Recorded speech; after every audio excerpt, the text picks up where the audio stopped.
Salam Media Sriwijaya.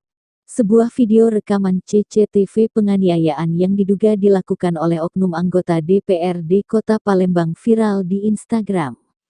Kejadian itu terjadi di area stasiun pengisian bahan bakar umum SPBU, Demang, Kelurahan Lorok Pajo, Palembang, Sumatera Selatan pada Jumat tanggal 5 Agustus tahun 2022. Video viral tersebut diunggah oleh akun @tata0298 pada Minggu tanggal 21 Agustus tahun 2022. Pengunggah menyatakan, dirinya merupakan korban penganiayaan. Dalam video viral itu juga menyampaikan kronologinya. Pengunggah menuturkan, penganiayaan berawal dari pelaku yang hendak memotong antrean pengisian bahan bakar di SPBU tersebut. Namun, dia mengaku tak membiarkannya, hingga membuat pelaku menurunkan kaca mobilnya dan melempar kata-kata kasar. Karena tidak diperbolehkan memotong antrean, setelah mengatakan kata-kata kasar, pelaku berpindah ke antrean lain. Setelah itu pelaku turun dari mobil, lalu menghampiri mobil korban dan kembali berkata kasar. Setelah itu korban berinisiatif mengambil foto nomor polisi mobil pelaku, karena diduga bukan nomor resmi. Namun, korban mendapatkan perlakuan yang tidak menyenangkan dari pelaku. Ketika saya memfoto, beliau langsung memukul saya bertubi-tubi, katanya lagi menerangkan.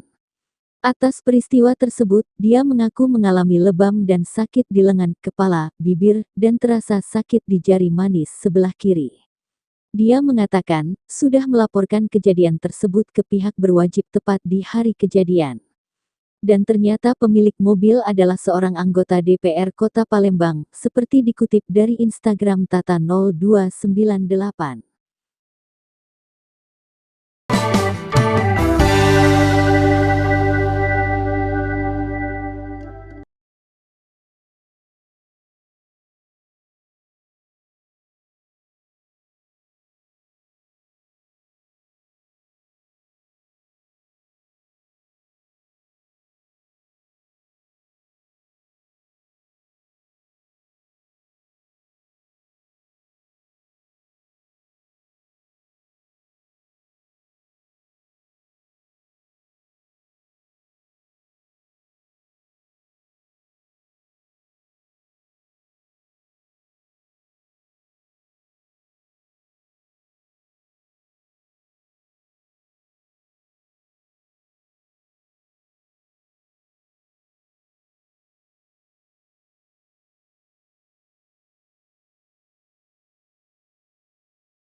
Salam Media Sriwijaya.